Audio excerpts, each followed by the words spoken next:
إن الحمد لله الذي بنعمته تتم الصالحات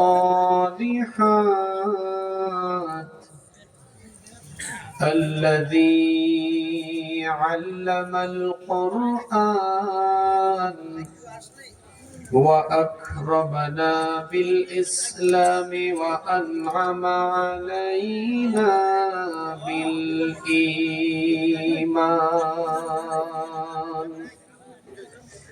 نستغفره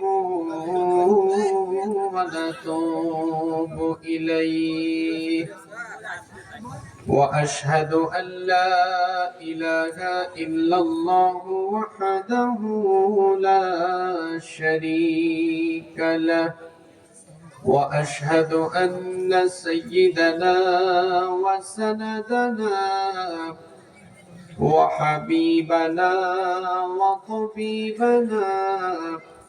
وطبيب أرواحنا محمدا عبد الله ورسوله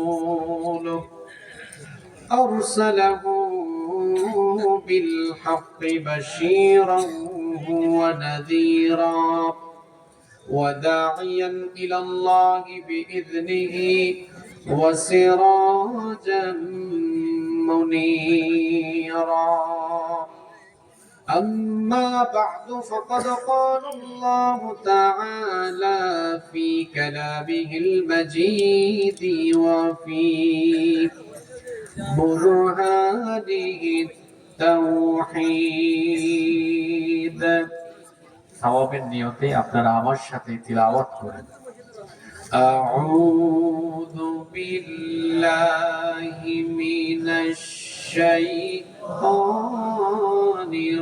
রাজীম বিসমিল্লাহির রাহমানির রাহিম إن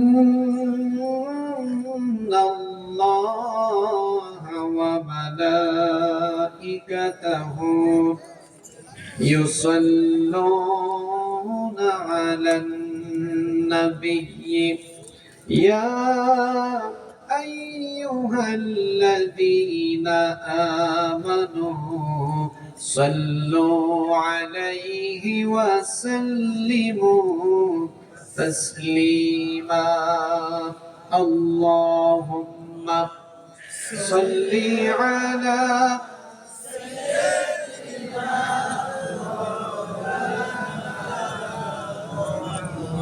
وعلى آل سيدنا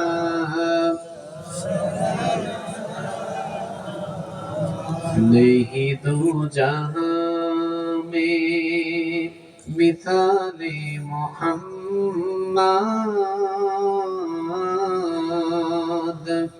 जमाले खुदा है कमाले मोहम्मद नहीं दो जहां में मिसाले मोहम्मद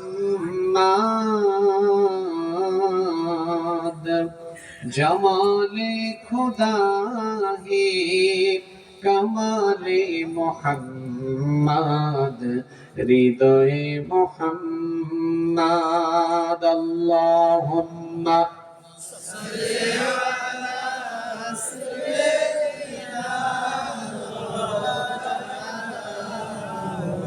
وعلى آله سيدنا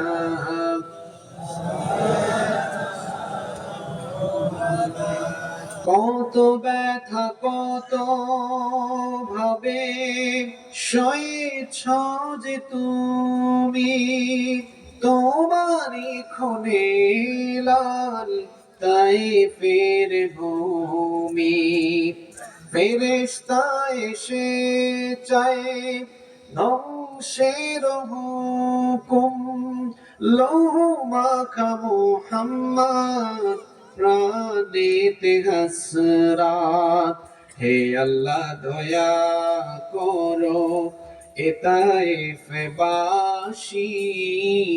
ওরা চিনেনি তো আমি যে মোহাম্মদ হৃদয়ে মোহাম্মদ আল্লাহুম্মা সাল্লি আলা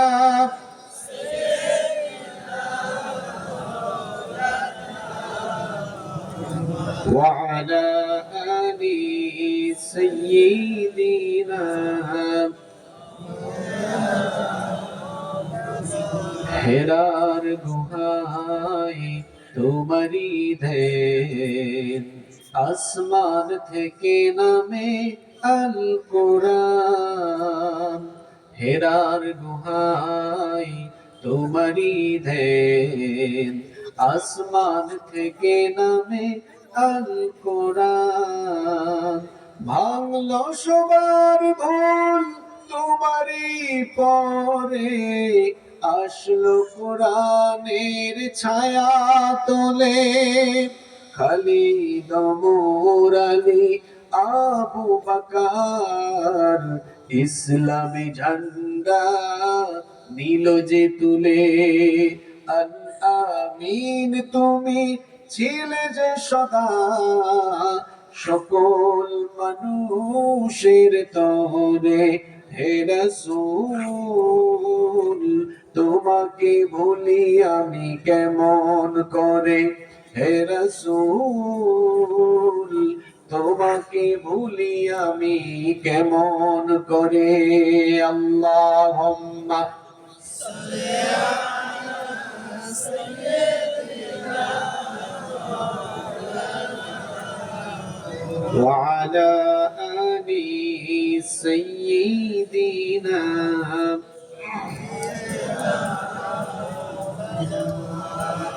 আমার যত গুনাহ আছে মাফ করে দাও রমজানে দুঃখ ব্যথা ভুলিয়ে দাও এই তো চাওয়া প্রাণপণে আমার যত গুনাহ আছে মাফ করে দাও রমজানে দুঃখ ব্যথা ভুলিয়ে দাও এই তো চাওয়া প্রাণপণে রমজানের হক আদায় করার শক্তি দাও প্রভু তোমার শরণ থাকুক মনে অন্তরে ভয় দাও প্রভু রমজানের হক আদায় করার শক্তি দাও প্রভু তোমার শরণ থাকুক মনে অন্তরে ভয় দাও প্রভু হৃদয়ে দাও তোমারি নূর এই তো চাওয়া আনমনে দুঃখ ব্যথা ভুলিয়ে দাও এই তো চাওয়া প্রাণপণে আমার যত গুনাহ আছে মাফ করে দাও রমজানে দুঃখ ব্যথা ভুলিয়ে দাও এই তো চাওয়া প্রাণপণে মনের কালি দাও মুছে রহমতের রমজানে হেরার আলো দাও ছড়িয়ে এই সমাজের সবখানে মনের কালি দাও মুছে রহমতের রমজানে হেরার আলো দাও ছড়িয়ে এই সমাজের সবখানে জান্নাত যেন হয় ঠিকানা এই তো চাওয়া স্বপ্নে দুঃখ ব্যথা ভুলিয়ে দাও এই তো চাওয়া প্রাণপণে আমার যত গুনাহ আছে মাফ করে দাও রমজানে দুঃখ ব্যথা ভুলিয়ে দাও এই তো চাওয়া প্রাণপণে আমার যত গুনাহ আছে মাফ করে দাও রমজানে দুঃখ ব্যথা ভুলিয়ে দাও এই তো চাওয়া প্রাণপণে বাংলাদেশের ঐতিহ্যবাহী ঝিনাইদহ জেলার শৈলকুপা উপজেলার রঘুনন্দনপুর মাদ্রাসা ও গুরুস্থান এর যৌথ উদ্যোগে আয়োজিত আজকের এই 18তম বার্ষিক তাফসীরুল কোরআন মাহফিলের সমাপনী অধিবেশনের মুহতারাম শ্রদ্ধাভাজন সভাপতি, বিশিষ্ট সমাজসেবক, 12 নং নিত্যানন্দপুর ইউনিয়নের সাবেক চেয়ারম্যান জনাব SM মুসলিম শেখ, আল্লাহ তাআলা তাকে দ্বীনের জন্য, কোরআনের জন্য কবুল করে নেন। আমরা সবাই বলি আমিন। আমিন। এতক্ষণ আমাদের সামনে কোরআন সুন্নাহর আলোকে অত্যন্ত তাত্ত্বিক এবং হৃদয়গ্রাহী আলোচনা পেশ করেছেন বিশিষ্ট আলেমে দ্বীন, বিশিষ্ট ইসলামী চিন্তাবিদ জনাব হাফেজ মাওলানা সেলিম রেজা সাহেব। বক্তব্য রেখেছেন হাফেজ মাওলানা মুজাম্মেল হক সাহেব। حفظهم الله ورعاهم وأطال الله عمرهم ونفع الله بهم الأمة وجعلهم داعيا ماهرا وباهرا لخدمة الدين আমরা সবাই বলি আমিন। আমিন। আজকের মাহফিলে উপস্থিত মুআজ্জাজ উলামায়ে কেরাম, উপস্থিত বিভিন্ন প্রতিষ্ঠানের আসাতিদায়ে কেরাম, বিভিন্ন মসজিদের খোতাবা এবং আইম্মায়ে কেরাম, আমার সামনে বসা পিতৃতুল্য সম্মানিত মুরব্বিয়ানে ইযাম, যুগে যুগে আল্লাহর জমিনে আল্লাহর দ্বীন প্রতিষ্ঠায় যারা অগ্রসেনানীর ভূমিকা পালন করেছেন, আমার কলিজার টুকরা প্রিয় যুবক, তরুণ এবং ছাত্র ভাইয়েরা, পর্দার আড়াল থেকে শ্রবণরতা শ্রদ্ধেয়া মা এবং বোনেরা, উপস্থিত মিডিয়ার প্রিয় কর্মী এবং সাংবাদিক ভাইয়েরা, প্রিয় রঘুনন্দনপুর শৈলকুপা তথা আমার প্রিয় ঝিনাইদহবাসী, আপনারা সবাই কেমন আছেন? আলহামদুলিল্লাহ। আমাদের সবাইকে সুস্থতার সাথে বাঁচিয়ে রেখে আজকের এই সুন্দর, বরকতময়, নান্দনিক এবং জান্নাতি এই আয়োজনে আমাদেরকে শামিল হওয়ার তৌফিক যিনি দান করেছেন, গলার আওয়াজ বড় করে সবাই বলেন তো তিনি কে? সেই মহান রবের জন্য হৃদয়ের সবটুকু ভালোবাসা, আবেগ, অনুভূতিকে উজাড় করে দিয়ে খুশি মনে প্রাণবন্ত আওয়াজে উচ্চ কণ্ঠে কালিমাতুশ শুকর আদায় করে আমরা সকলেই পড়ছি আলহামদুলিল্লাহ। আমার সাথে সকলে পড়ুন রব্বানা লাকাল হামদ হামদান কাসীরান তাইয়িবান মুবারাকান ফীহি। সবাই বলুন ইয়া রাব্বি লাকাল হামদু ওয়া লাকাশ শুকরু কামা ইয়ানবাগি লিজালালি ওয়াজহিকা ওয়া আযীমি সুলতানিকা। মুহাম্মদে সবাই পড়ুন লাকাল হামদু বিল ঈমান ওয়া লাকাল হামদু বিল ইসলাম ওয়া লাকাল হামদু বিল কুরআন। আমরা প্রশংসা করলাম কার? ফায়দা হলো কার? আমাদের। ফায়দা হলো কার? আমাদের। আমরা যদি এখানে সবাই মিলে কোনো ব্যক্তির গুণগান গাই, কোনো ব্যক্তির প্রশংসা করি, ফায়দা কি আমাদের হবে না তার হবে? তার হবে। কিন্তু দেখুন, আমরা যখন আল্লাহ তাআলার শুকরিয়া আদায় করি, প্রশংসা আদায় করি, তখন ফায়দা আমাদেরই হয়। আল্লাহ খুশি হয়ে আমাদের আমলনামাকে নেকি দিয়ে ফিল আপ করে দেন। সুবহানাল্লাহ। ফজিলত কিন্তু এখানে শেষ নয়। আমরা যখন আল্লাহর জিকির করি, আমরা যখন আল্লাহকে স্মরণ করি, আমরা যখন আল্লাহ তাআলার প্রশংসা করি, আল্লাহ তখন এর চাইতে আরো উত্তম সমাবেশে, অর্থাৎ ফেরেশতাদের সমাবেশে আল্লাহ তখন আমাদের প্রশংসা করেন। সুবহানাল্লাহ। যেমন এই মুহূর্তে আমরা রঘুনন্দনপুরে বসে আল্লাহর অসংখ্য বান্দা বান্দিরা শুকরিয়া করলাম কার? মহান আল্লাহ এখন আরশে আজিমে ফেরেশতাদেরকে ডেকেছেন, ডেকে বলেছেন, তোমরা তো মানুষ বানানোর সময় আমাকে নিষেধ করেছিলে, বলেছিলে এই মানুষ দুনিয়াতে গেলে আমার শুকরিয়া করবে না, আমার ইবাদত করবে না, তারা হানাহানি বিশৃঙ্খলা করবে। ফেরেশতারা তাকিয়ে দেখো ঝিনাইদহের শৈলকুপার রঘুনন্দনপুরে আমার বানানো, আমার সৃষ্টি করা এই বান্দা বান্দিরাই এখন আমার প্রশংসা করছে। এই জন্য তোমাদেরকে ডেকে এই উত্তম সমাবেশে আমি আমার ঝিনাইদহের শৈলকুপার রঘুনন্দনপুরের বান্দা বান্দিদের প্রশংসা তোমাদের সামনে করলাম। আল্লাহু আকবার। তাহলে আল্লাহর প্রশংসায় ফায়দা আছে না নাই? এজন্য আমরা সকল কাজ শুরু করব কার নামে? সকল কাজে প্রশংসা করব কার? আল্লাহর শুকরিয়া আদায়ের পর দুরুদ এবং সালাম পেশ করছি খাতামুন নবিয়্যিন আশরাফুল আম্বিয়া ওয়াল মুরসালিন রাহমাতাল লিল আলামিন নবিয়ুনা ওয়া সাইয়্যিদুনা ওয়া কুদওয়াতুনা মুহাম্মাদুর রাসূলুল্লাহ। আমরা বলি সাল্লাল্লাহু আলাইহি ওয়াসাল্লামের প্রতি, যাকে আল্লাহ তাআলা মানব জাতির হেদায়েতের জন্য প্রেরণ করেছেন। আল্লাহুম্মা সাল্লি আলাইহি আল্লাহুম্মা বারিক আলাইহি। আল্লাহর শুকরিয়া আদায়ের পর আমি কৃতজ্ঞতা এবং ধন্যবাদ জানাচ্ছি আজকের ইন্তেজামিয়া কমিটিকে, যাদের অক্লান্ত পরিশ্রমের ফলে আজকের এই সুন্দর আয়োজন সম্পন্ন হলো। আল্লাহ তাআলা আমার ভাইদের গুনাহ খাতা মাফ করে দেন। আপনারা আমিন আসতে কেন বলেছেন আমি জানি, কারণ আপনারা ভাবছেন হুজুর ওনারা কষ্ট করে আসছে, আমরাও তো কষ্ট করে আসছি, কিন্তু আপনি শুধু ওনাদের জন্য দোয়া করলেন, আমাদের জন্য করলেন না। শোনেন আমার বাবারা, আমার প্রিয় ভাইয়েরা, আমরা যখন আমাদের অপর কোনো মুসলমান ভাইয়ের জন্য দোয়া করি, ফেরেশতা তখন আমাদের জন্য আল্লাহর কাছে দোয়া করে। এখন সুবহানাল্লাহ তো জুড়ে বললেন কেন? কারণ স্বার্থ আছে, যেদিকে আমরা আছি সেদিকে। এটা আমাদের স্বভাব। তবে মনে রাখবেন, আমরা যতটা সংকীর্ণ চিন্তা করি, ইসলাম কিন্তু ততটা সংকীর্ণ নয়। আমরা যখন অন্য কোনো মুসলমান ভাইয়ের জন্য দোয়া করি, ফেরেশতা তখন বলে আল্লাহ এই দোয়াটা যার জন্য দোয়া করা হয়েছে তার জন্য কবুল করেন পরে, যে দোয়া করেছে তার জন্য এটা কবুল করেন আগে।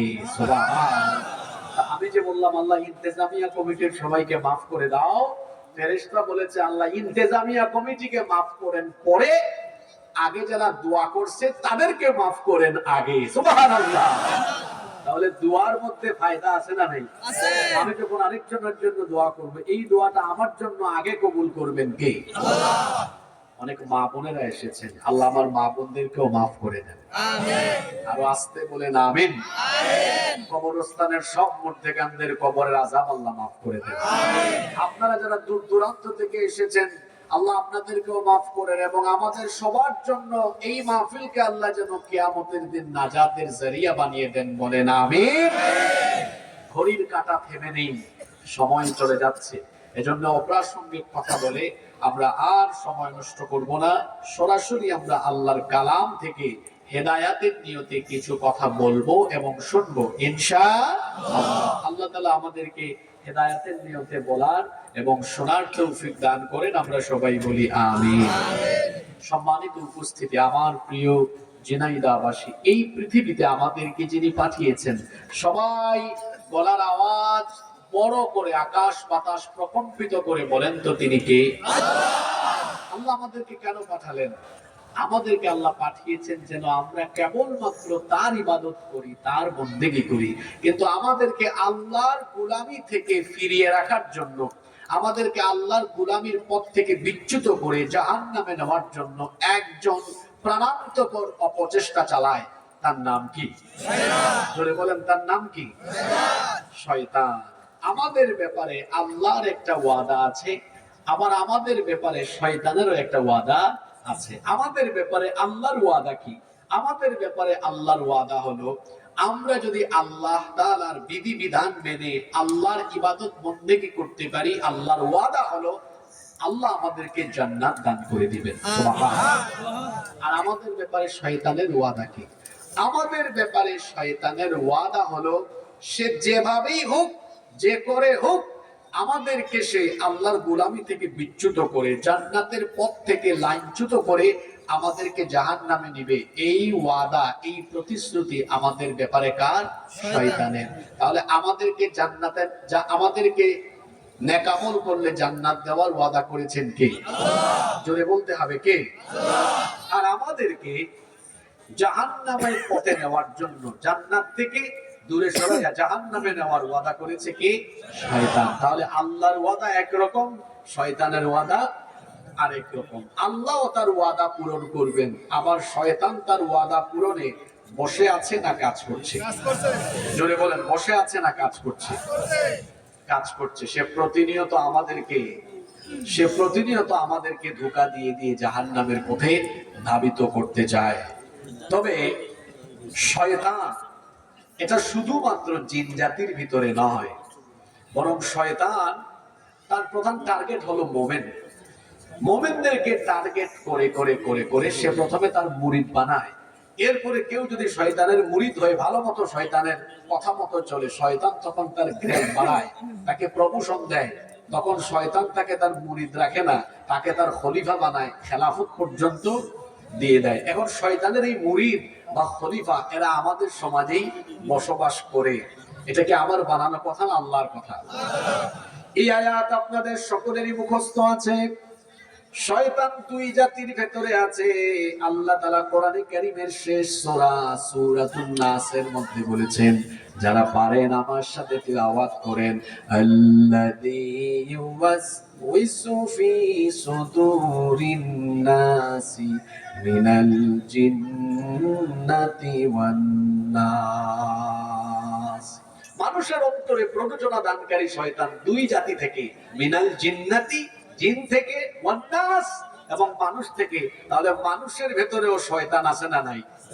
আমরা এদেরকে চিনতে পারি না, কিন্তু খাসলত দেখলে ঠিকই বুঝবেন।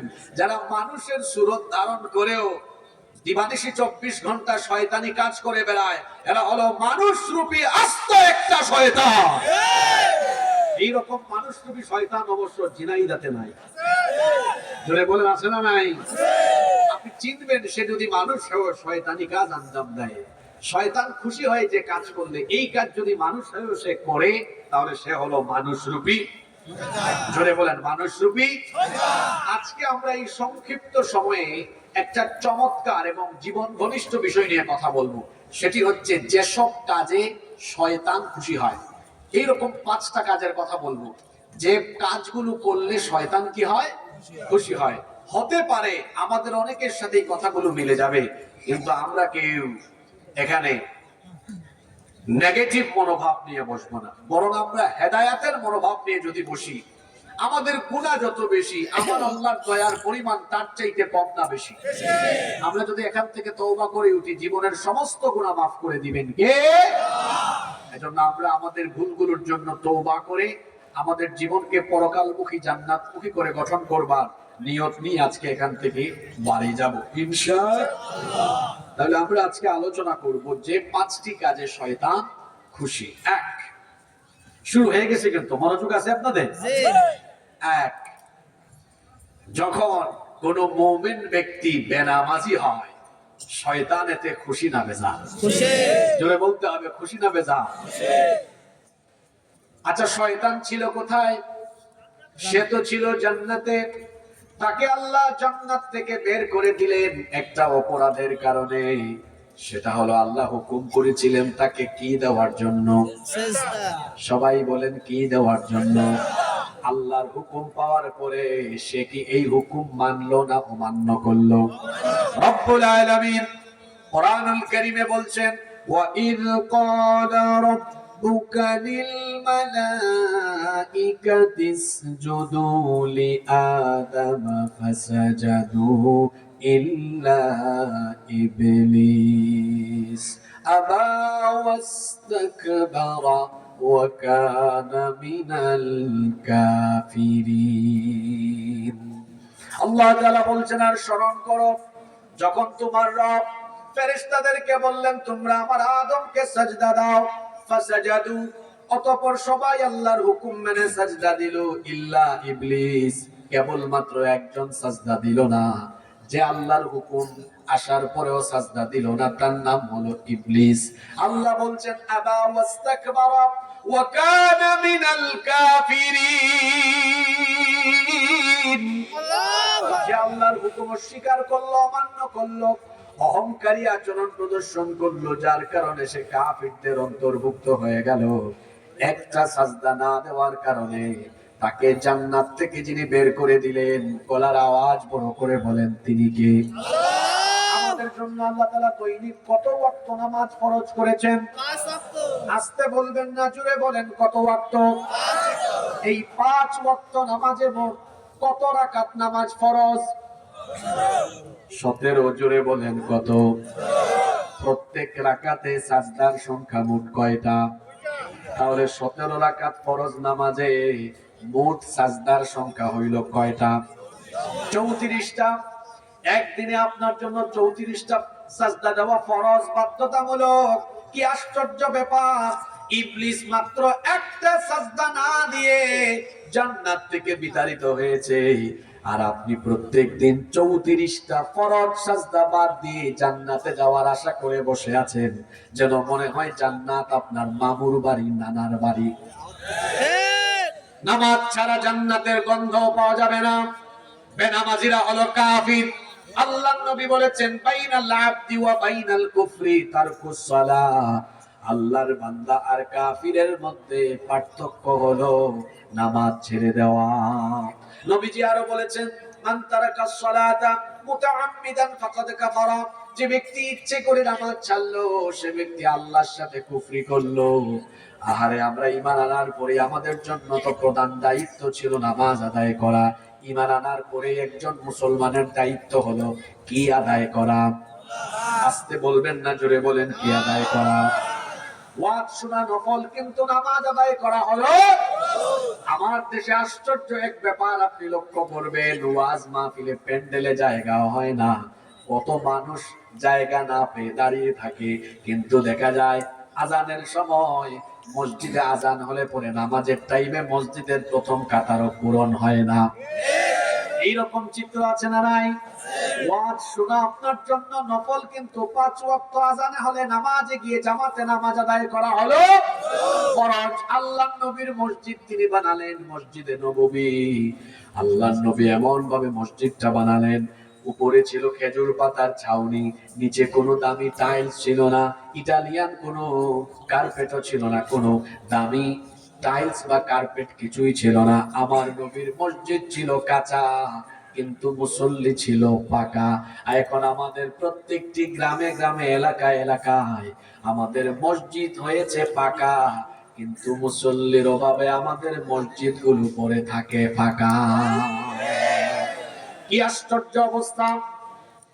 কি আশ্চর্য অবস্থা! এক ওয়াক্ত নামাজেরও খবর নাই সে নাকি আবার মুসলমান। আল্লাহর নবী বলেছেন, যার মধ্যে নামাজ নাই, তার মধ্যে দ্বীন নাই, তার মধ্যে ঈমান নাই। হুজুর কি বলেন আপনি? আপনি আমার নাম জানেন? আমার বাপ আমার নাম রেখেছে ঈমান আলী, আমার ঈমান যাবে কেমনে? আমাদের দেশে বহু মানুষের নামের সাথে কাদের কোনো মিল নাই। যেমন এক ব্যক্তির নাম তার বাবা রেখেছে ফজর আলী, জীবনেও ফজরের নামাজে যায় না, ঘুম থেকে উঠে 10টার সময়। তার বাপ তার নাম রেখেছে জোহর আলী, কিন্তু জোহরের নামাজে যায় না। এক বাপ তার ছেলের নাম রেখেছে রমজান আলী, কিন্তু সে রমজান মাসে দুপুর বেলা গাঞ্জা টানে। আরেকজন তার ছেলের নাম রেখেছে কুরবান আলী, সামর্থ্য আছে, কিপটা বেটা, কুরবানি দেয় না। কত মানুষের নাম আছে আব্দুল মোমেন, কিন্তু লোকটা এমন এমন কাজ করে, সুদ খায়, ঘুষ খায়, অন্যায় অনাচার পাপাচারে ভরপুর তার জীবন। ওই লোকটার নামে মোমেন হলো, চেহারা সুরতে সে মানুষ হলো, সে হলো মানুষ রূপী আস্ত একটা শয়তান। আপনি নাম দিয়ে মুসলমান হতে পারবেন? আপনার মধ্যে মুসলমানের কাজ থাকার দরকার আছে না নাই? কি আশ্চর্য অবস্থা! 5 ওয়াক্ত নামাজের খবর তার নাই, কিন্তু সে নিজেকে দাবি করে মুসলমান। কি করে আমার আপনার 5 ওয়াক্ত নামাজ কিভাবে আমাদের কাজা হয়ে যায়?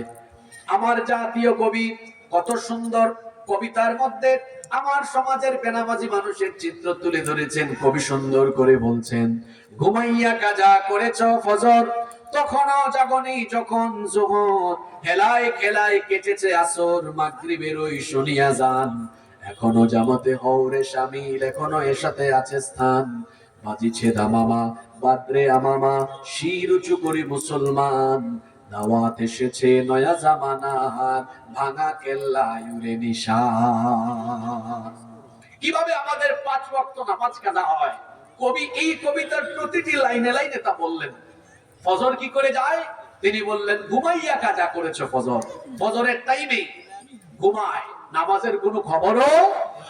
ফজরের ক্ষণ গেল পরনি নামাজ, জোহরেও ডুবেছিলে নিয়ে শত কাজ। ফজরের ক্ষণ গেল পরনি নামাজ, জোহরেও ডুবেছিলে নিয়ে শত কাজ।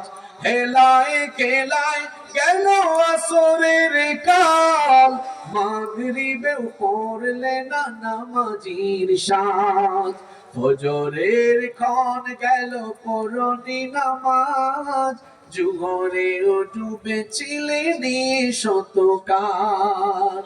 ফজরে যে আপনি নামাজে না গিয়ে ঘুমিয়ে থাকলেন, ও আমার বাবারা, আমার কলিজার টুকরা প্রিয় তরুণ যুবক ভাইয়েরা, বলেন তো জোহরের আগে আমাদের জানাজা রেডি হওয়ার সম্ভাবনা আছে না নাই? আরো জোরে বলেন, আছে না নাই? কেমন করে ঘুমাও তুমি, কেমন করে ঘুমাও তুমি, ফজর করে কাজা, এমন তো হতে পারে জোহরে জানাজা। হতে পারে কি পারে না? কি করে আপনি ফজরের নামাজ কাজা করলেন? আপনার কি একটু খারাপ লাগে না? আপনার মাথায় কি এই চিন্তা আসে না যে আমি তো জোহরের আগে লাশ হয়ে যেতে পারি? এভাবে আপনার ফজর যায়, জোহর যায় আপনার গাফলতিতে অবহেলায়, আসর চলে যায় খেলাধুলায়, মাগরিব চলে যায় রং তামাশায়, এশা চলে যায় আড্ডায় আড্ডায়। এই রকম করে নামাজ ছাড়তে ছাড়তে বেনামাজি হয়ে হয়ে হয়ে হয়ে জীবন গঠন করছেন। শুনেন, একদিন এই জীবন ঘড়ির কাঁটা থেমে যাবে, একদিন আপনাকে মরতে হবে, এ ব্যাপারে কোনো সন্দেহ আছে?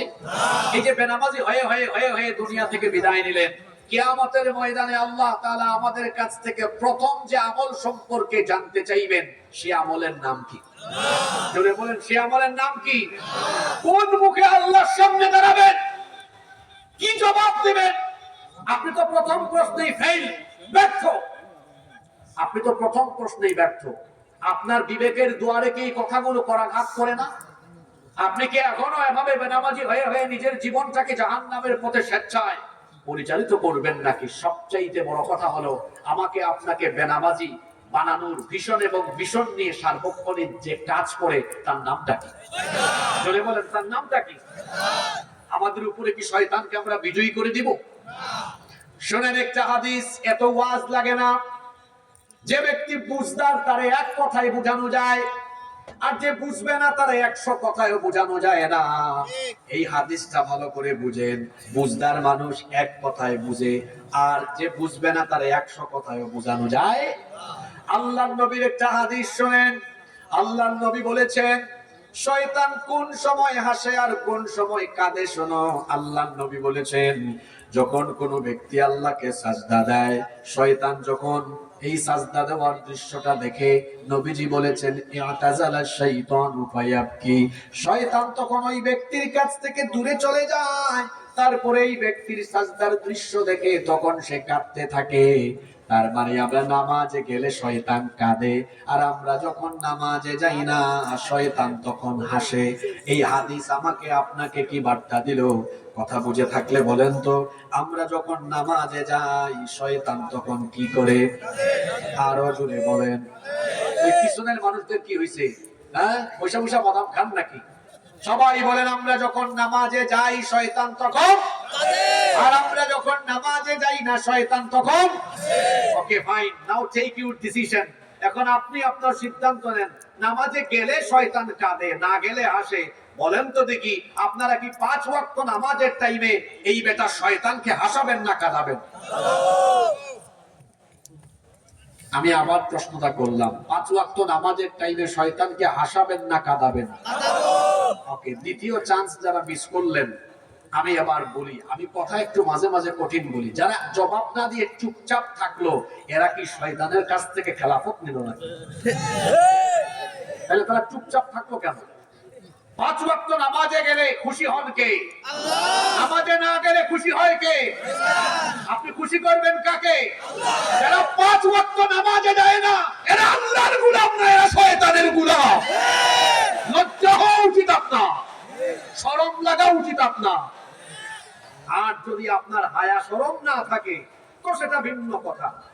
লজ্জা হলো মুমিনের ভূষণ। যার মধ্যে হায়া শরম নাই, তার মধ্যে ঈমান নাই। লজ্জা করে না, খারাপ লাগে না? ফজরের সময় বেনামাজি হয়ে ঘুম থেকে উঠে শয়তানকে খুশি করে, শয়তানকে হাসায়া দিনটা শুরু করেন, আপনার কি একটুও খারাপ লাগে না? শয়তান কি আপনার মগজের মধ্যে তার নাপাক পেশাব ঢেলে দিয়েছে নাকি, যে এই কথাগুলো আপনি উপলব্ধি করতে পারেন না? 5 ওয়াক্ত নামাজ ছেড়ে দিলে গোলামি হয় শয়তানের, আর 5 ওয়াক্ত নামাজ আদায় করলে গোলামি হয় কার? আমরা গোলামি করব কার? আরো জোরে বলেন, গোলামি করব কার?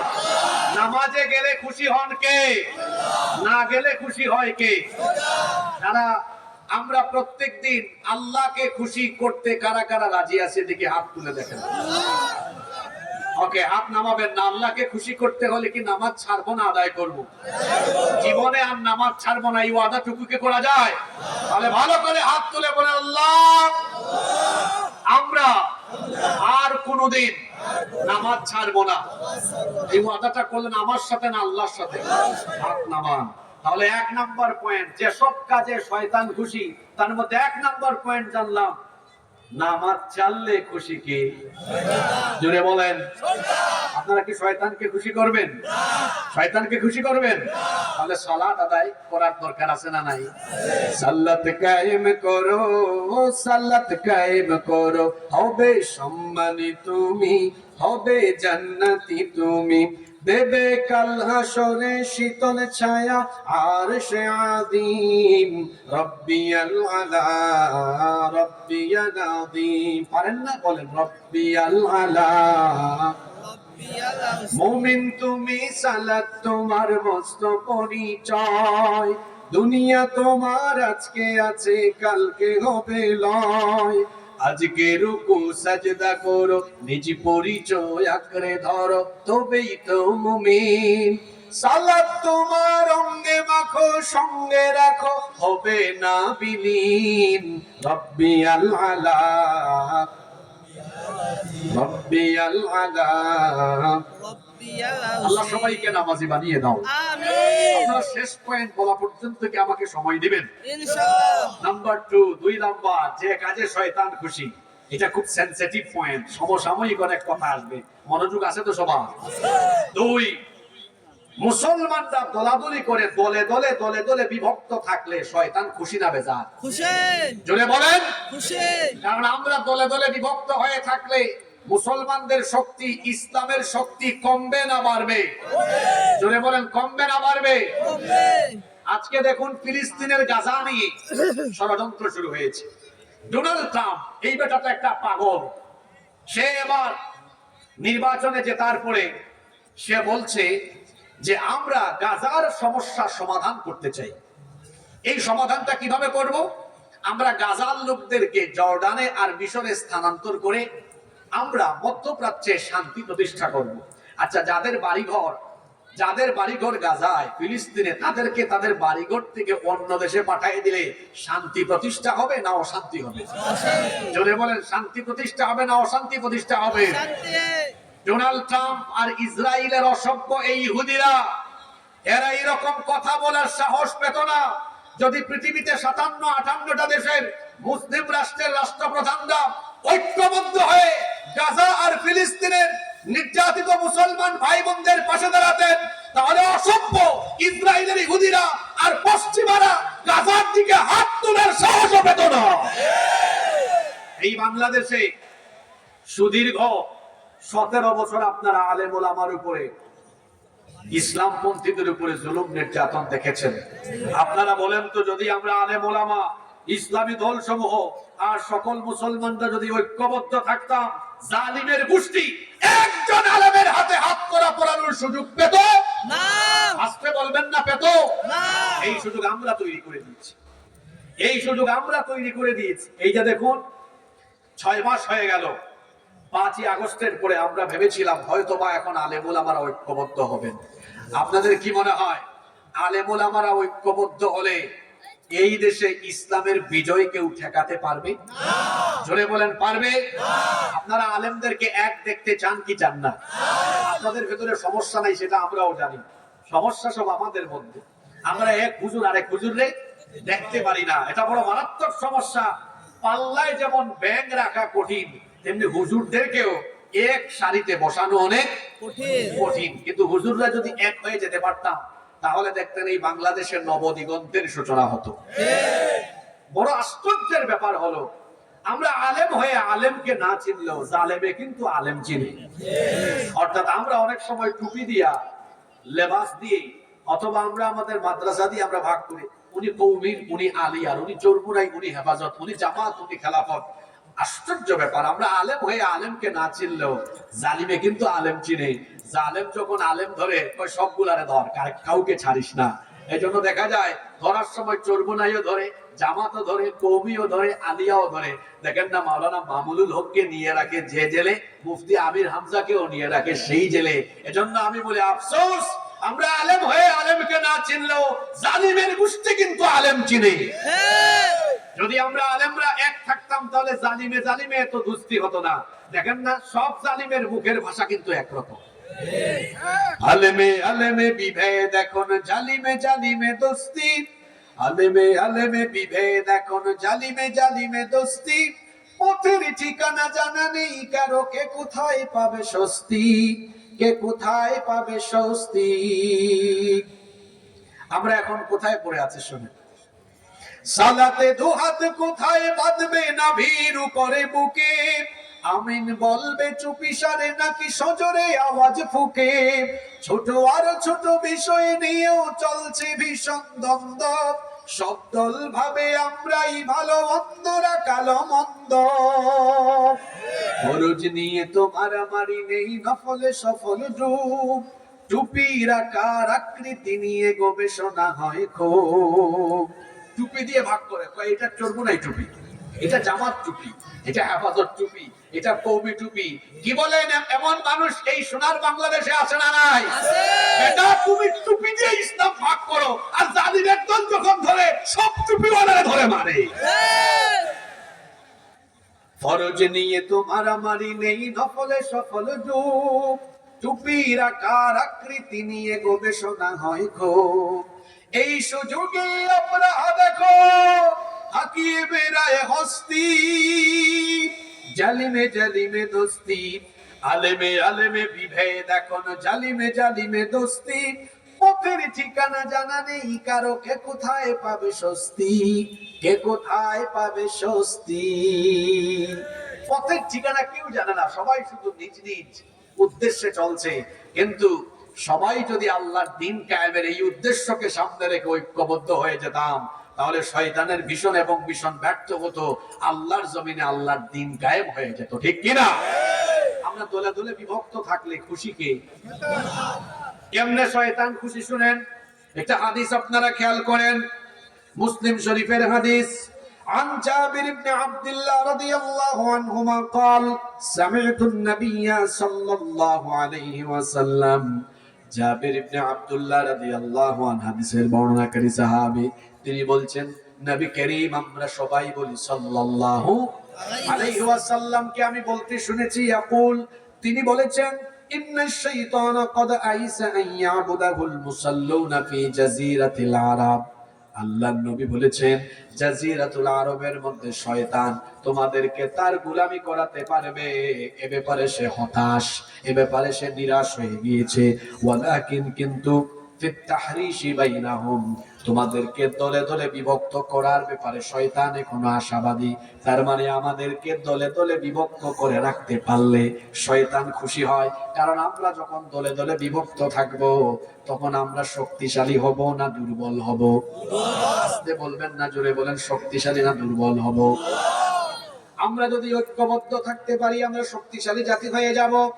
ঐক্যের ভেতরে শক্তি আছে, ঐক্যের ভিতরে সমৃদ্ধি আছে। এজন্য শয়তান চায় মুসলমানরা যেন এক না হয়।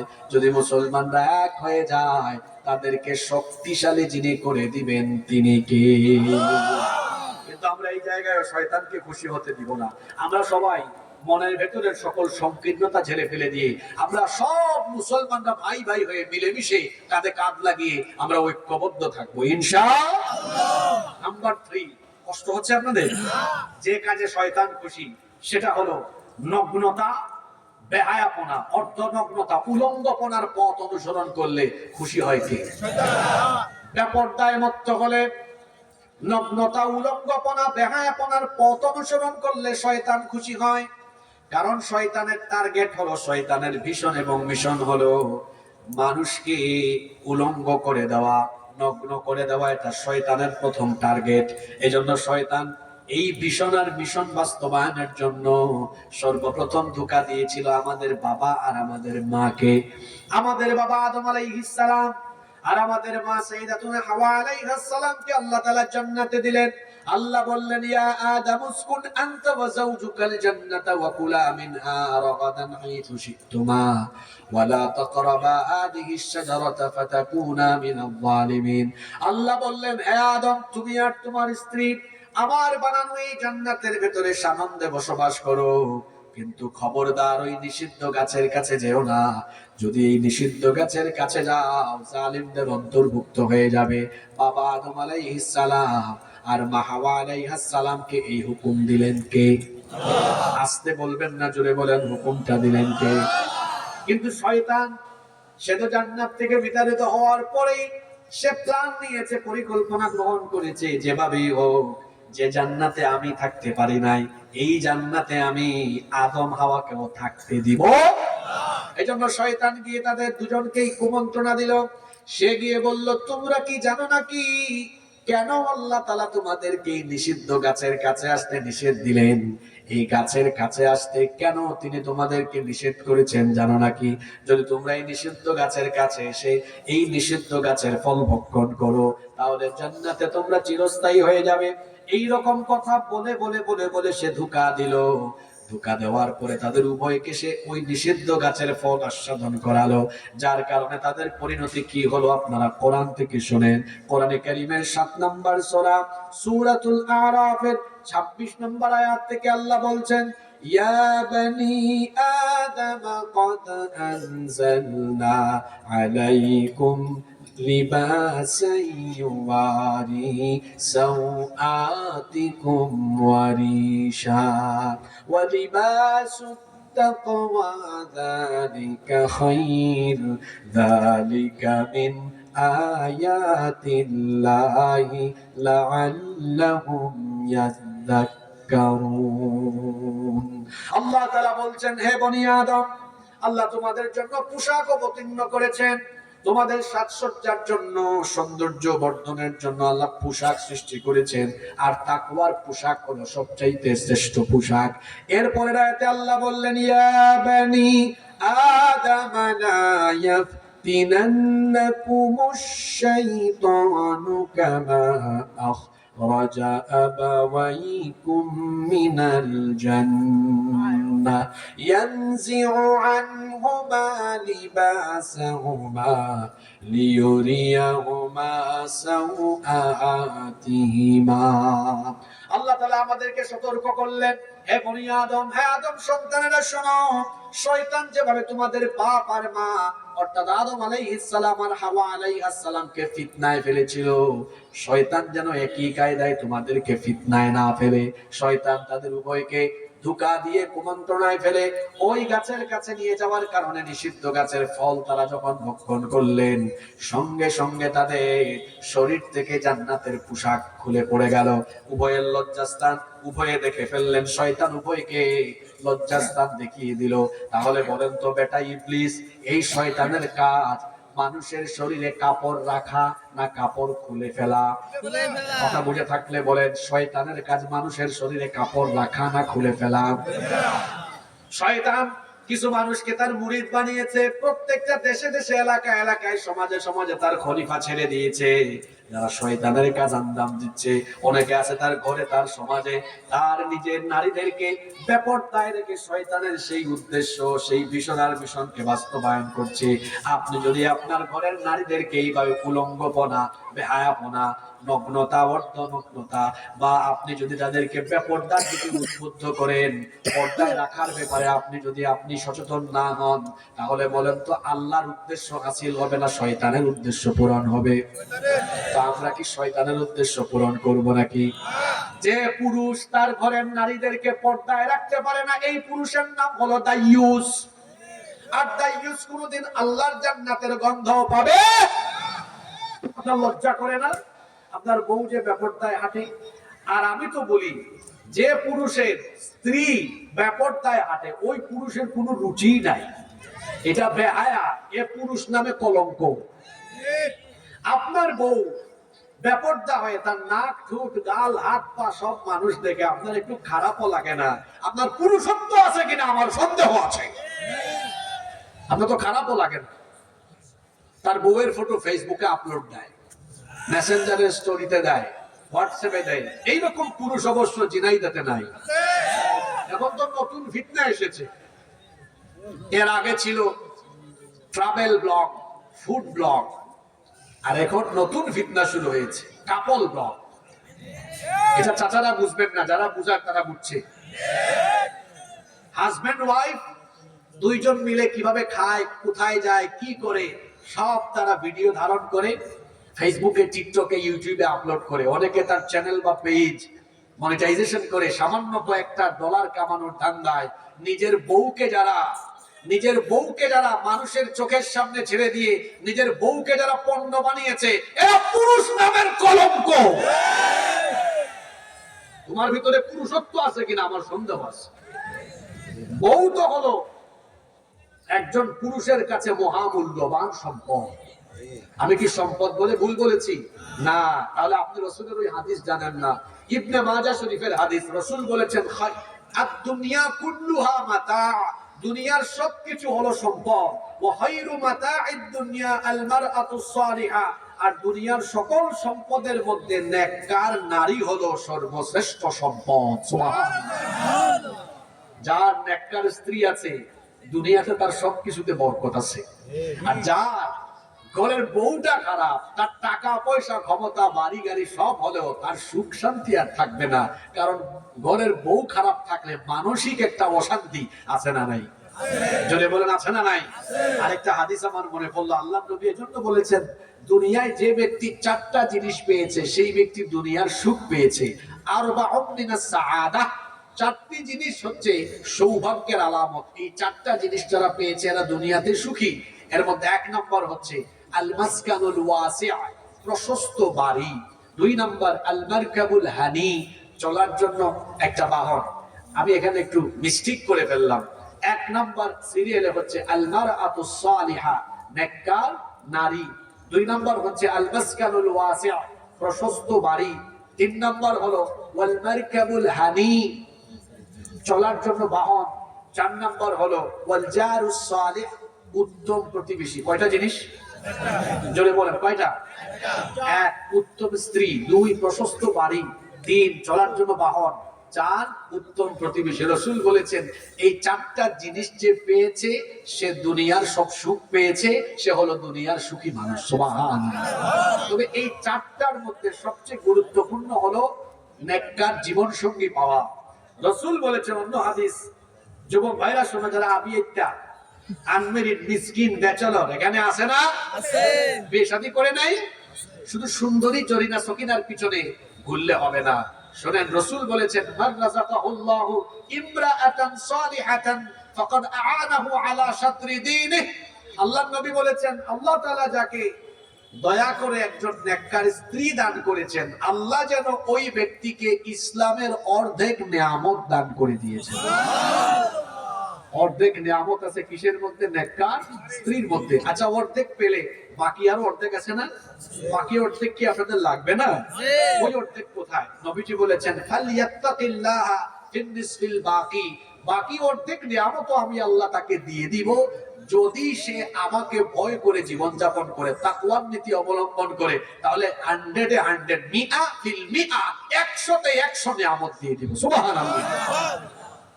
তাহলে অর্ধেক নিয়ামত আছে নেককার স্ত্রীর মধ্যে। যার বউটা ভালো, দেখবেন ঘরের ভিতরে যদি একদিন খাবার দাবার শর্টও পড়ে, বউ বলবে না কি করো, এটা আনতে পারো না, ওইটা আনতে পারো না। এসে উল্টা বলবে অবশ্য শোনো, টেনশন করো না, ঘরে যা আছে ওইটা আমরা ভাগাভাগি করে খেয়ে ফেলবো। আপনার একটু উপার্জন কম হলেও আপনাকে কখনো খুঁচাবে না। আপনি যখন অফিস করে কাজ শেষ করে বাসায় আসবেন, দেখবেন আপনার জন্য সব রেডি করে রাখবে, আপনাকে কেয়ার করবে, আপনার খেদমত করবে, আনুগত্য করবে। আজকে মহিলা প্যান্ডেল আছে নাকি? আছে। মা বোনদেরকে বলবো, আমার মায়েরা বোনেরা, আপনারা সালেহা হবেন, কানেতা হবেন। কোরআনে কারিমে আপনাদের এই গুণগুলো বর্ণনা করা হয়েছে। সালেহা, নেককার হবেন, নিজেকে নেকির পথে অচল অবিচল রাখবেন। দুই, কানেতা হবেন, আল্লাহর আনুগত্যশীল হবেন আর স্বামীর প্রতি আনুগত্যশীল থাকবেন। রাসূল বলেছেন দুনিয়ায় তো মানুষকে সাজদা দেওয়া হারাম, যদি আল্লাহ জায়েজ করতেন তাহলে দুনিয়ার সব নারীকে বলতাম তারা যেন তাদের স্বামীকে প্রত্যেকদিন সাজদা দেয়। সুবহানাল্লাহ। আমার মা বোনদেরকে বলবো স্বামীর খেদমত করবেন, আপনাদের জন্য জান্নাতে যাওয়া বড় সহজ। আল্লাহর নবী বলেছেন ইদা সাল্লাত আল মারআতু খামসাহা ওয়া সামাত শাহরাহা ওয়া হাফিজাত ফারজাহা ওয়া আতাআত যাওজাহা। চারটা কথা নবীজি বললেন, যদি কোন নারী 5 ওয়াক্ত নামাজ যথাসময়ে আদায় করে, রমজান মাসে রোজা রাখে, সে যদি তার স্বামীর আনুগত্য করে আর ইজ্জত সম্ভ্রমের হেফাজত করে, আল্লাহ ওই নারীকে কিয়ামতের দিন বলবেন, হে আমার বান্দি, তুমি আমার জান্নাতে যে কোন দরজা দিয়ে জান্নাতে ঢুকতে পারো, কোনো অসুবিধা নাই। আল্লাহ আমার মা বোনদেরকে এই গুণগুলোতে গুণান্বিত হওয়ার তৌফিক দেন, বলেন আমিন। আমি যেই কথা বলছিলাম সেটা হলো যে শয়তান উলঙ্গপনা, নগ্নতা, অর্ধনগ্নতায় মানুষকে ডুবায় রাখতে চায়। আজ আমার সমাজে নগ্নতা, অশ্লীলতা, বেহায়াপনা কম না বেশি? জোরে বলেন, কম না বেশি? বিশেষ করে আমার যুব সমাজকে ধ্বংস করে দেওয়ার জন্য এখন আলহামদুলিল্লাহ কমেছে। এর আগে তো দেখা যেত মাহফিল বন্ধ কিন্তু কনসার্ট খোলা আছে, আছে না নাই? এই যুব সমাজকে তারা অপসংস্কৃতির মাধ্যমে যুব সমাজকে ধ্বংস করার জন্য অনেক অপচেষ্টা করেছে, কিন্তু তাদের সকল চেষ্টা ব্যর্থতায় পর্যবসিত হয়েছে। তার কারণ হলো এই যুবকেরা অপসংস্কৃতি, তারা নায়ক নায়িকা, গায়ক গায়িকা, অপসংস্কৃতির মুখে লাথি দিয়ে তারা আল্লাহর কোরআনের পথ ধরেছে। যুবকরা এখন নাচ গান যেখানে সেখানে নাই, বরং কোরআন হাদিস যেখানে আমরা আছি, আলেম উলামা যেখানে আমরা আছি, আমরা যেন সতর্ক হই। আমরা আমাদের ঘরের নারীদেরকে বেপরদায় রাখবো না, কারণ যে পুরুষের ঘরের নারী বেপরদায় থাকে, আজকে একটু আগে একটা হাদিস পড়েছি, ওই পুরুষের নাম রাসূল কি দিয়েছেন? দাইয়ুস। সবাই তো বলছেন না, নাম কি দিয়েছেন? দাইয়ুস। কি জান্নাতে ঢুকতে পারবে? আমরা কি দাইয়ুস হব না মুমিন হব? একজন নারী বেপরদা হওয়ার পেছনে পুরুষের দায় আছে না নাই? আপনি ঠিক থাকলে আপনার ঘরের বউ বেপরদায় বের হওয়ার কোনো সুযোগ আছে না। তবে শোনেন, বেশি শাসন করে বলেন না, একটু আদর করে সুন্দর করে বোঝান। কারণ নারীরা হলো প্রজাপতির মতো। প্রজাপতি চিনেন না? এটাকে আস্তে করে ধরলে উড়ে যায়, আর জুড়ে চেপে ধরলে মরে যায়। সমস্যা আছে না? আচ্ছা, গতকাল নাটোরে মাহফিলে এক ভাই, আমি তো ভাবছি মনে হয় আমার উদ্দেশ্যে কোনো ভালো কিছু জানতে চেয়েছে, কিন্তু আমি ভুলবশত চিঠিটা পড়ে ফেলছি। পরে আমি ভাবলাম এটা পড়া ঠিক হয়নি, কারণ হাজবেন্ড ওয়াইফের বিষয়গুলো পাবলিকলি আসা উচিত নয়, এগুলোতে প্রাইভেসি থাকা উচিত। তো এক ভাই আমাকে লিখছে যে হুজুর, আমি মাত্র কয়েক মাস হয়েছে বিয়ে করছি, আমার বউ পর্দাও করে, কিন্তু মেজাজ খারাপ, খালি খ্যাট খ্যাট খ্যাট খ্যাট খ্যাট খ্যাট করে। আমি সিদ্ধান্ত নিয়েছি তালাক দিয়ে দিই। দেখছেন কি ছেড়ে? আমি বললাম আপনি তো আপনার বউ কন্ট্রোল করা এখনো শিখেন নাই, বউ হ্যান্ডেল করা শিখেন নাই। আপনার বউ রাগ করে, এই জন্য আপনি তাকে তালাক দিবেন কেন, ধমকাবেন কেন? আরে ভাই, কিছু কৌশল অবলম্বন করেন। আপনার বউ যখন রাগ করে, তখন আপনি একটা মুচকি এসে দিয়ে বলেন, তুমি তো রাগ না করলে তোমাকে যত সুন্দর লাগে, রাগলে তোমাকে আরো বেশি ভালো লাগে। বলেন, রাগ করে থাকতে পারবেন? যুবক ভাইয়েরা যারা এখনো বিয়ে করো নাই আর যারা বিয়ে করছেন, শুনেন, বউ কন্ট্রোল করা শিখেন। বউ রান্না করেছে, স্বাদ হয় নাই, বলিয়েন না, খ্যাটখ্যাট করিয়েন না, ভালো হয় নাই, বরং বলেন তুমি যে এত ভালো রান্না করো, সুবহানাল্লাহ, এই আইটেম তুমি সেকেন্ড টাইম রান্না করলে আমার মনে হয় আমি একদম পাগল হয়ে খেতে পারবো। শোনেন, হাসিয়েন না, বউ কন্ট্রোল করা শিখেন। বলে দেখেন, সেকেন্ড টাইম যখন রান্না করবে আরো আন্তরিকতা দিয়ে রান্না করবে। রান্না এটা একটা আর্ট, এটা একটা শিল্প। মনোযোগী থাকলে রান্না ভালো হয়, ঠিক না? আপনার বউ আপনার কথা শুনে না, একটু আদর ভালোবাসা দিয়ে বোঝান। ভালোবাসা দিয়ে যা করা যায়, শাসন করে তা করা যায়। আপনার বউ বেপরদায় থাকে, খ্যাটখ্যাট কইরেন না। আপনি বলেন তুমি এত সুন্দর, তোমারে দেখে আমি পাগল হয়ে যাই। তুমি যদি বেপরদা হয়ে বের হও, অন্য কেউ তাকায়, আমার তো কলিজাটা একেবারে ছিঁড়ে যাবে। একটু বলে দেখেন না, বলবে হায় হায় হায়, কি বলে আমার হাজবেন্ড আমাকে এত ভালোবাসে। দেখবেন ফুল প্যাকেট হয়ে তারপর ঘর থেকে বের হবে। বউ হ্যান্ডেল করা শিখেন, শুধু খ্যাট খ্যাট খ্যাট খ্যাট কইরেন না। অনেকে আছে তার বউয়ের সাথে শুধু খ্যাট খ্যাট খ্যাট খ্যাট করে কথা বলে, দেখা যায় বউয়ের বেলায় গরম, অন্য নারীর বেলা নরম। এরকম আছে না? পাশেই বাজার বা শৈলকুপা বাজারে ব্যবসা করে, কাপড়ের ব্যবসা করে। এই যে সামনে রমজান মাস আসতেছে, এখন কিন্তু কাপড়ের দোকানে ভিড় আর ভিড়। এসেছে কিছু নারী, কিছু মা বোনরা এসেছে। আসসালামু আলাইকুম ভাবি, আপু আসেন, খুব ভালো ভালো জিনিস আছে। কণ্ঠটা খুব নরম। ঠিক এই টাইমে যদি বাসা থেকে তার বউ ফোন করে, ওগো শুনছো দুপুরের খাবার খাইছে, দেখেন বউয়ের বেলা তার গলার আওয়াজটা গরম, অন্য নারীর বেলা নরম। এটা কি হওয়া উচিত? না। জোরে বলেন এটা কি হওয়া উচিত? বরং ওই নারীদেরকে বলেন, আপু, ভাবি, মা, আন্টি, একটু একটু সবুর করেন, আমার বউ ফোন করেছে। সুন্দর করে বলেন, হায় হায় তুমি আমাকে এত ভালোবাসো, হ্যাঁ আমাকে ফোন করেছে, আমি খাইনি, খাবো একটু করে, তুমি খেয়ে নাও, রেখে তারপরে ওনাদের সাথে কথা বলেন। এভাবে করে আপনার দাম্পত্য জীবনে ভালোবাসা বাড়াতে পারবেন, আর আপনার দাম্পত্য জীবনে বরকত দিবেন কে? আল্লাহ। আপনাদের কথা বললাম, আমার বোনরাও কম না, অনেক সময় আমার বোনরাও আছে খালি জামাইকে হাজবেন্ডকে খ্যাট খ্যাট খ্যাট খ্যাট করে, আছে না?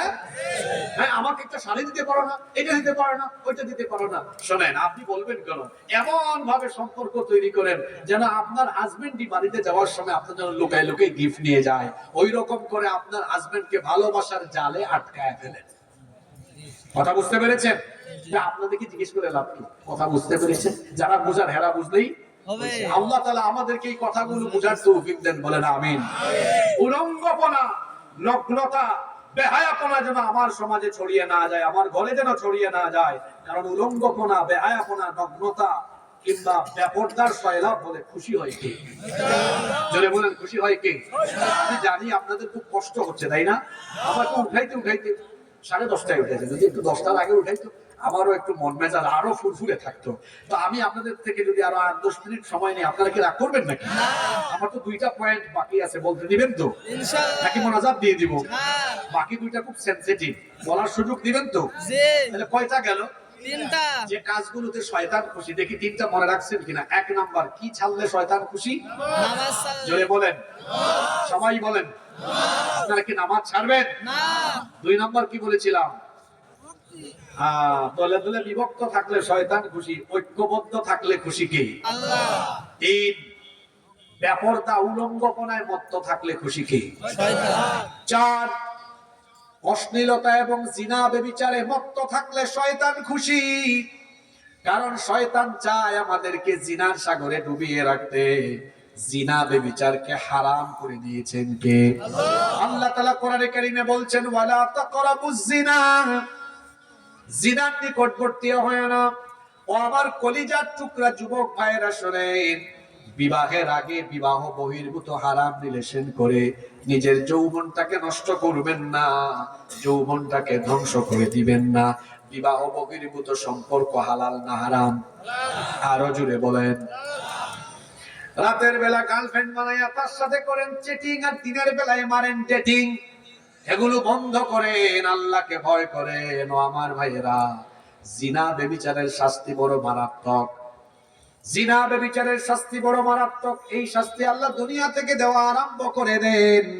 আল্লাহ নবী বলেছেন, ইদা জানার রাজুলু খারাজা মিনহুল ঈমান, যখন কোন ব্যক্তি ব্যভিচারে লিপ্ত হয় তখন তার অন্তর থেকে ঈমান বের হয়ে যায়। কানা আলাইহি কাযুল্লাহ, ঈমান তার অন্তর থেকে বের হয়ে শামিয়ানা বা আকাশের মেঘের টুকরার মতো তার মাথার উপরে ভাসতে থাকে। এই হাদিস আমাদেরকে কি বার্তা দিচ্ছে? যখন কোনো ব্যক্তি জিনা ব্যভিচারে লিপ্ত হবে, তার অন্তর থেকে ঈমান বের হয়ে গিয়ে মাথার উপরে ভাসতে থাকবে। তার মানে জিনা ব্যভিচারে লিপ্ত ব্যক্তির অন্তরের মধ্যে ঈমান থাকে না। তার মানে যার মধ্যে ঈমান নাই তার নাম কি ঈমানদার না বেঈমান? আসতে বলবেন না, পুরুষ মানুষের মতো আওয়াজ দিয়ে বলেন, যার অন্তরে ঈমান নাই সে কি ঈমানদার না বেঈমান? আরো জুড়ে বলেন। তার মানে ব্যভিচারে লিপ্ত ব্যক্তি বেঈমান। ও আমার যুবক ভাইয়েরা, বড় মহব্বত করে ভালোবাসা দিয়ে আপনাদেরকে বোঝায় যায়, যারা না জেনে এই ভুলটা করে ফেলেছেন আজকে তওবা করে উঠলে মাফ করে দিবেন কে? আমার ভাই, আপনার যদি গার্লফ্রেন্ড থাকে আজকে ব্লক লিস্টে ফেলায়া দেন। আজকে এই হারাম সম্পর্ক থেকে ফিরে আসেন। তার কারণ হলো এই যে আপনি জিনা ব্যভিচারে লিপ্ত থেকে বেঈমান হয়ে জীবন যাপন করছেন, এই অবস্থায় আপনার মরণ হওয়ার সম্ভাবনা আছে না নাই? যুবক ভাইরা যুবকের মতো কথা বলেন, সম্ভাবনা আছে না নাই? আছে। এই অবস্থায় মরলে পরিণতি কেমন হবে শুনেন, আল্লাহর নবীর হাদিসটা শুনেন। ও আমার ভাইয়েরা, এখনো কি জিনা ব্যভিচারের পথ পরিহার করবেন না? কবরের ভয় কি আপনার অন্তরে জাগে না? মৃত্যুর কথা কি আপনার স্মরণ হয় না? আল্লাহর নবী বলেছেন, ইউবাতু কুল্লু আবদিন আলা মা মাতা আলাইহি, মানুষ যে অবস্থায় মারা যাবে ওই অবস্থায় হাসরের মাঠে তাকে উঠাবেন কে? এই যে জেনা ব্যভিচারে লিপ্ত থেকে আপনি মারা গেলেন, বেঈমান হয়ে মরলেন, কিয়ামতের দিন হাসর হবে মুমিনের সাথে না বেঈমানের সাথে? বেঈমানের সাথে। বুঝে কথা বলেন, বুঝে বুঝে বলবেন। এই যে বেঈমান হয়ে মরলেন, রাসূল বলেছেন যে ব্যক্তি যে অবস্থায় মরবে ওই অবস্থায় হাসর হবে। এই যে আপনি বেঈমান হয়ে মরলেন, তাহলে কিয়ামতের দিন আপনার হাসর হবে রাসূলের সাথে না বেঈমানের সাথে? বেঈমানের সাথে। আমরা কি বেঈমানের সাথে হাসর চাই না রাসূলের সাথে হাসর চাই? রাসূলের সাথে যদি হাসর চাই, তাহলে রাসূলের আদর্শে আদর্শিত হওয়া লাগবে, রাসূলের কথাগুলো মানা লাগবে।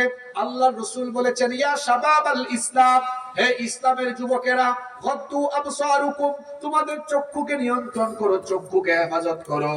ওয়াহফাদু ফুরুজাকুম, লজ্জাস্থানের হেফাজত করো।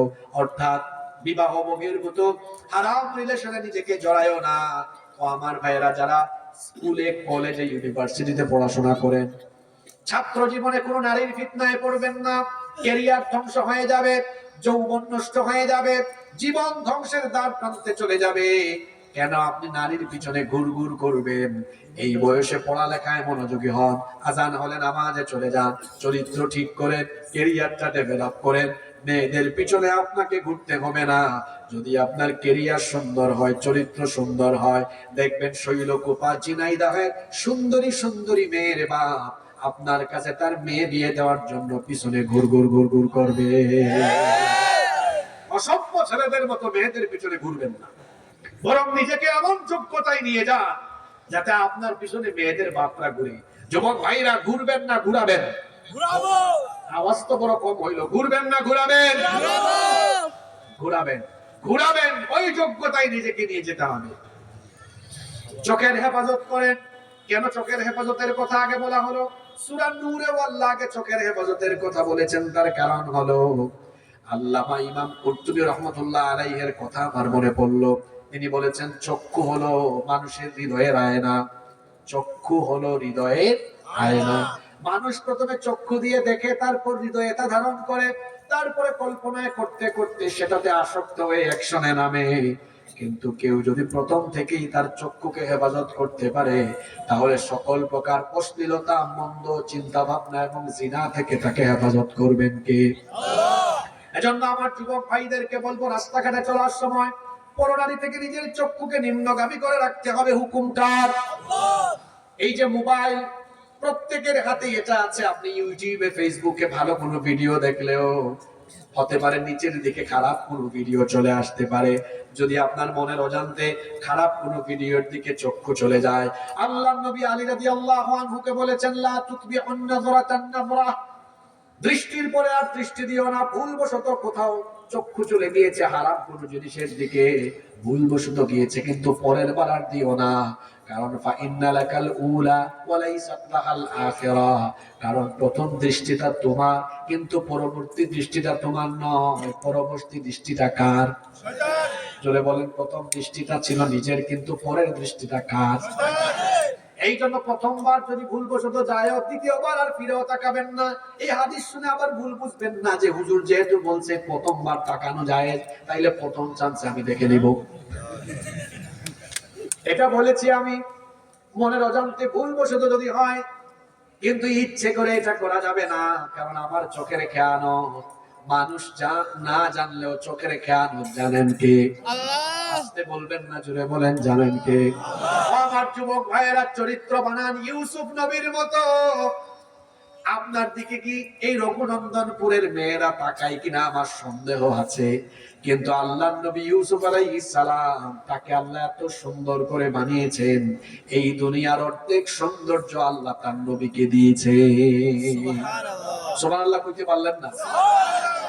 যার সৌন্দর্যে অভিভূত হয়ে মিশরের সেই যুগের সুন্দরী রূপসী নারীরা ফল কাটতে গিয়ে নিজেদের আঙ্গুল কেটেছে, টেরও পায় নাই।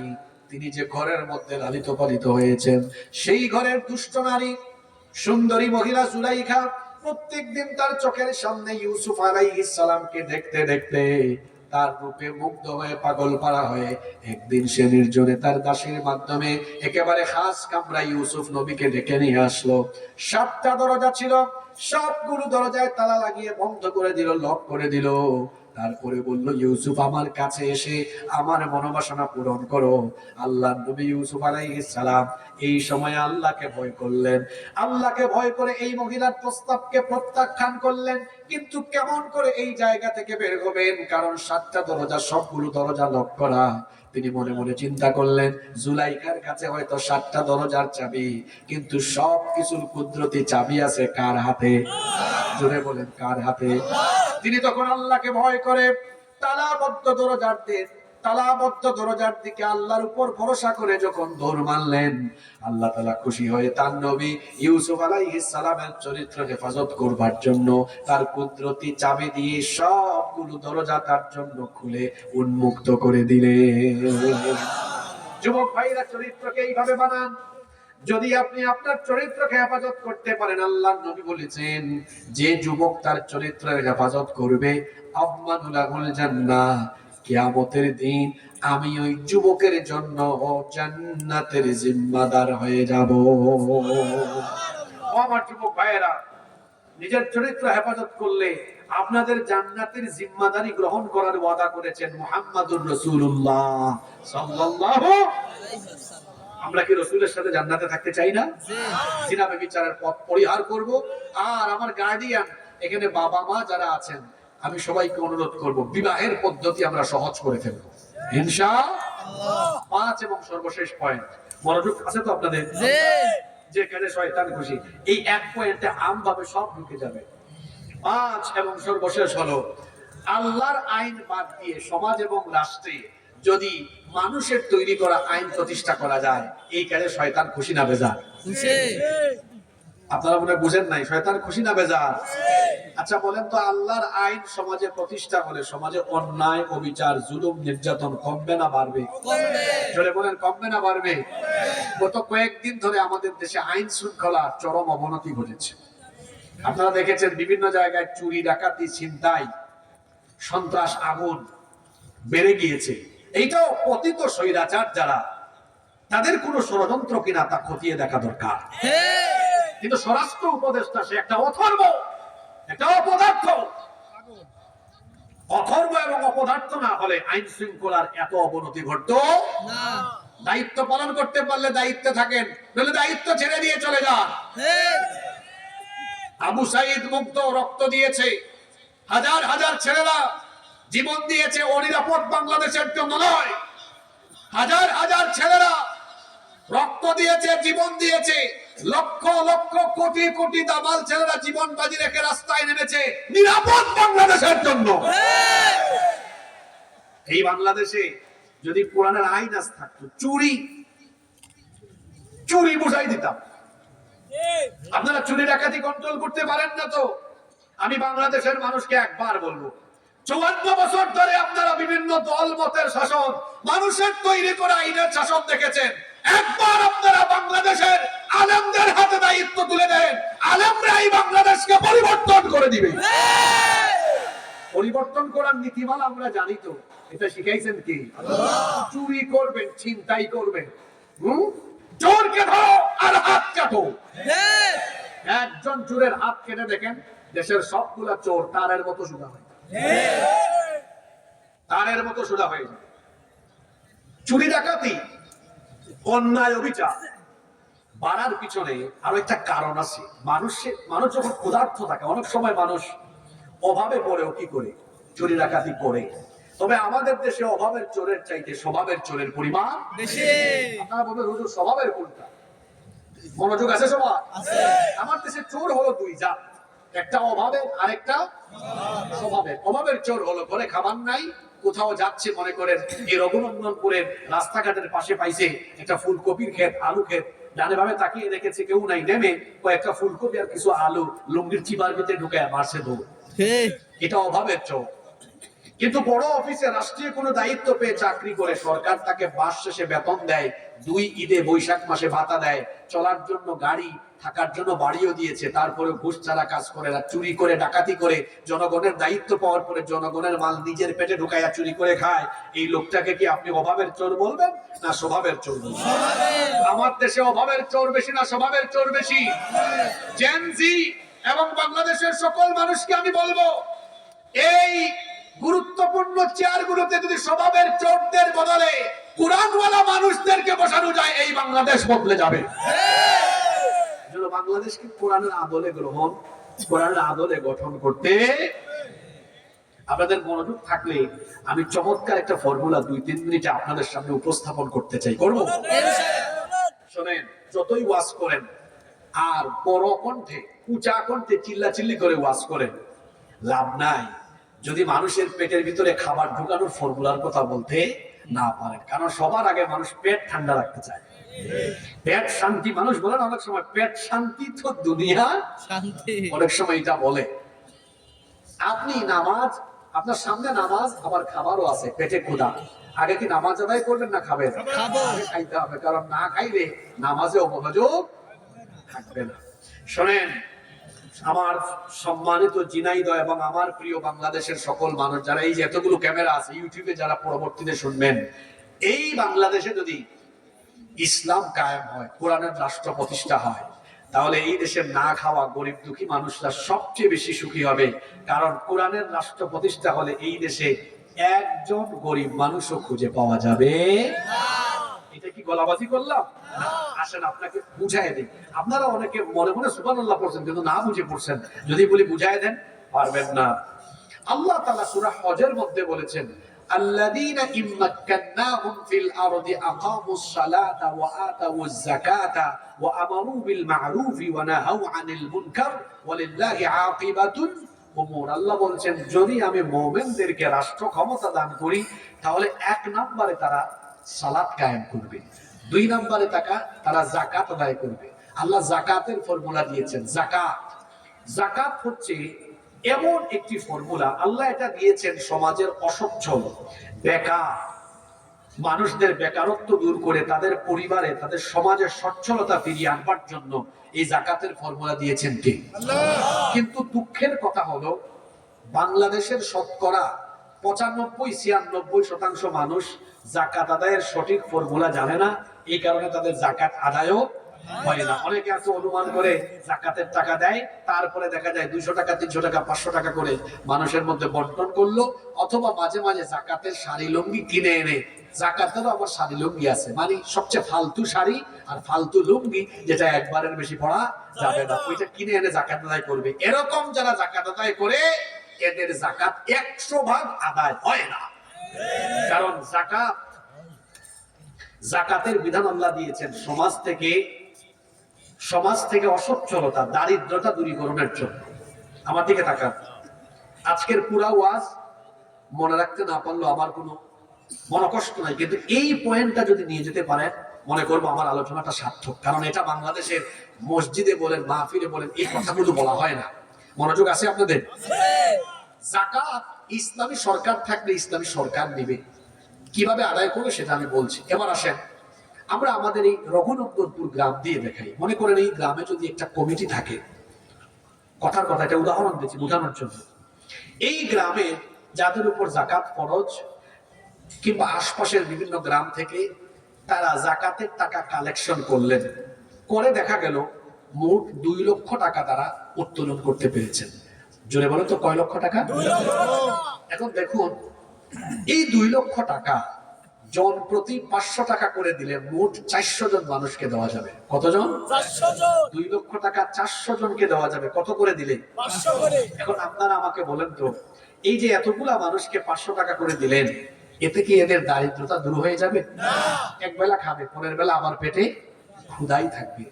আপনি যদি 2 লক্ষ টাকা এত মানুষকে না দিয়ে, মনে করেন এই গ্রামে একজন বিধবা নারী আমার বোনকে এনে বললেন, আপনার তো পরিবার চলে না, এই নেন একটা সেলাই মেশিন কিনে দিলাম, এটা দিয়ে কাজ করে খান। বলেন এবার এই মহিলার পরিবার চলার মতো পরিস্থিতি তৈরি হবে কি হবে না? হবে।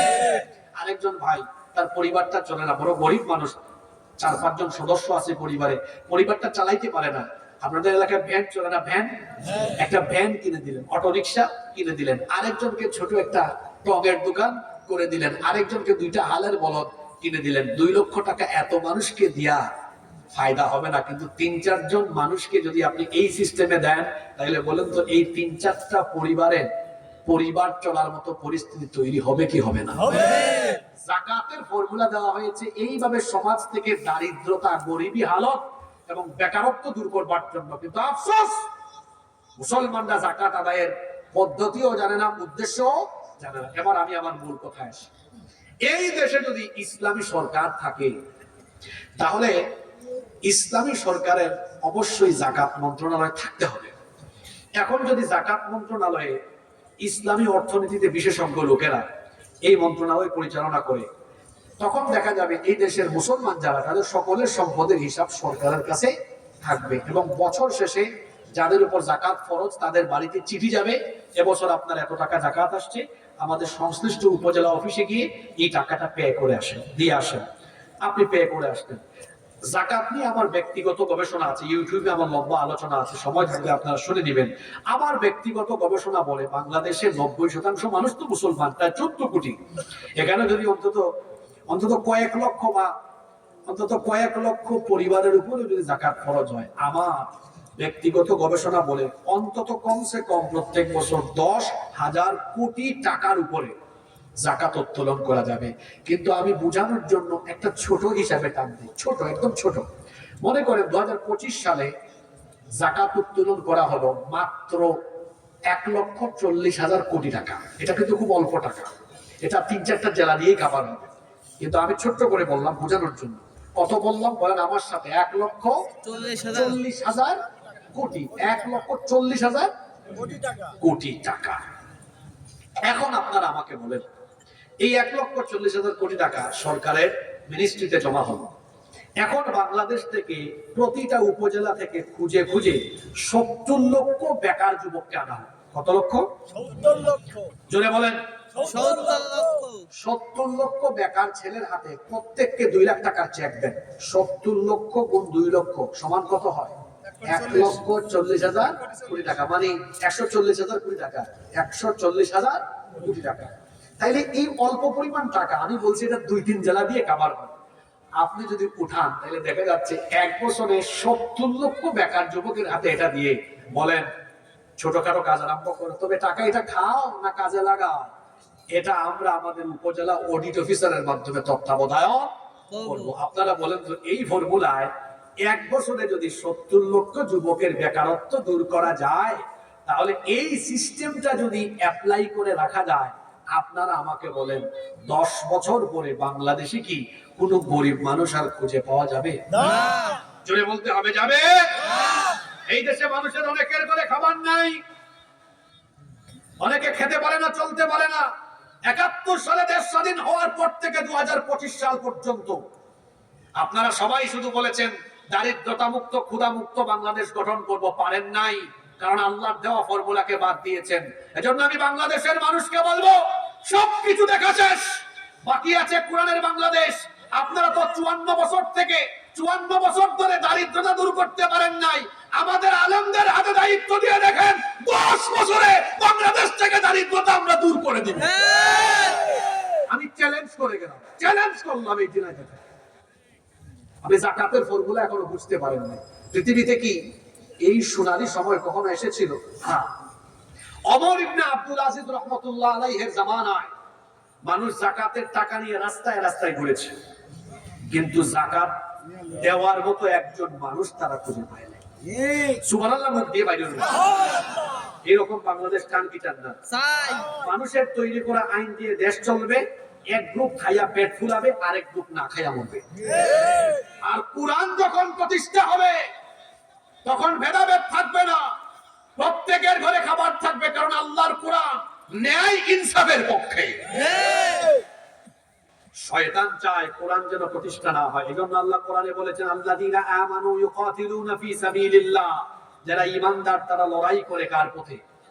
আল্লাহর দ্বীন প্রতিষ্ঠার কাজ করে। ওয়াল্লাযীনা কাফারু ইউকাতিলুনা ফি সাবিলিত তাগুত, আর যারা নাফরমান তারা লড়াই করে তাগুতের পথে। তাগুত কারা? আল্লাহর জমিনে আল্লাহর দ্বীন প্রতিষ্ঠার অন্তরায় যারা। তাগুত হলো তারা আল্লাহ এদেরকে বলেছেন ফাকাতিলু আউলিয়া আশ-শাইতান। তাগুত হলো শয়তানের বন্ধু, শয়তানের বন্ধুদের বিরুদ্ধে তোমরা লড়াই করো। তাহলে তাগুত হলো শয়তানের বন্ধু, অর্থাৎ আল্লাহর জমিনে আল্লাহর দ্বীন যারা প্রতিষ্ঠা হতে দিতে চায় না, এরা কার বন্ধু? শয়তানের। জোরে বলেন কার বন্ধু? আমরা কি শয়তানের বন্ধু হব? কার বন্ধু হব? আল্লাহর বন্ধু হলে মানুষের তৈরি করা আইন কানুনকে লাঠি দিয়ে ডাস্টবিনে ফেলে আল্লাহর কোরআনের পথে সবাইকে চলে আসতে হবে। বলছিলাম না, বুঝদার মানুষকে অল্প কথাই বোঝাইলে হয়, আর যে বুঝে না তারা 100 কথায় বোঝানো যায় না। আমি 5টা পয়েন্টে আজকে কথা বলেছি। কয়টা পয়েন্ট? এইসব কাজে খুশি কে? এইসব কাজে খুশি কে? আল্লাহ না, শয়তান। শয়তান। এই 5টা কাজে খুশি কে? শয়তান। 1 নামাজ ছাড়লে খুশি কে? শয়তান। 2 অনৈক্য বিভক্তিতে থাকলে খুশি কে? শয়তান। 3 বেপরদায় থাকলে খুশি কে? শয়তান। 4 জিনা ব্যভিচার করলে খুশি কে? শয়তান। কোরআনের পথ ছেড়ে দিয়ে মানুষের তৈরি করা আইন প্রতিষ্ঠায় থাকলে খুশি কে? শয়তান। 5টা কাজ করবো না। আমরা, বরং উল্টোটা করবো। 1 5 ওয়াক্ত নামাজ কাজা করব। জোরে বলেন 5 ওয়াক্ত নামাজ কাজা করব। 2 দলাদলি করব, মিলেমিশে ঐক্যবদ্ধ থাকবো ইনশাআল্লাহ। 3 পর্দা মেইনটেইন করব, আমাদের ঘরে সমাজে আমরা পর্দা রক্ষা করব ইনশাআল্লাহ।